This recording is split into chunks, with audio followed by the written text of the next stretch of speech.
Some of the topics discussed included investment opportunities, trade policies, infrastructure and transportation, among others. As Africa, we have to trade amongst ourselves, but how do we make transportation and logistics very convenient so that it enhances the investments? According to statistics presented at the summit, the balance of trade between the two countries is largely in favor of Nigeria, seeing imports from the West African country take over 80% of our trade value. Generally speaking, in terms of political relation, diplomatic relation, cultural relation, we do not have any problem. It is just this economic and trade. And that is why we are trying to emphasize that this is the time for us to wake up from our slumber. Let us bring the two communities together. Let us facilitate for them as government officials to come up with legal and technical platform for them to be able to do business together. There have been various challenges hindering the growth of trade between the two countries.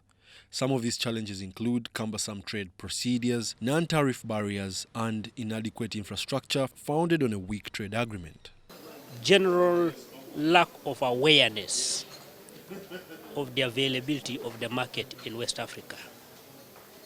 Secondly, the cost of doing business between Uganda and Nigeria currently remains very high, essentially because of the difficulties in transportation, because of the existence of non-tariff barriers, and because, as we speak right now, both Uganda and Nigeria have not really leveraged on the Africa Continental Free Trade Area, which is supposed to create a conducive environment to scale up trade between our two countries.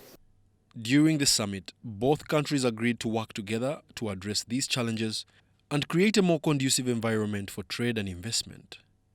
They also pledged to deepen economic ties and explore new areas of cooperation. The main interaction we have with Nigeria is really out of the music and entertainment industry and also the textile and fabric industry. That's the main. And you can see last year, we only had a volume of about only $25 million US. This is just the first step, okay?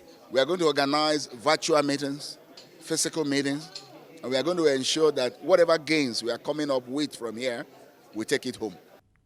The need for both countries to leverage the Africa Continental Free Trade Area Agreement to close the trade gaps and promote intra-African trade was a key highlight. The Ugandan ambassador to Nigeria talked about the experience of a Nigerian company that was trying to get goods into Uganda, having to go through Dubai and through Europe and then to Mombasa and then back to Uganda.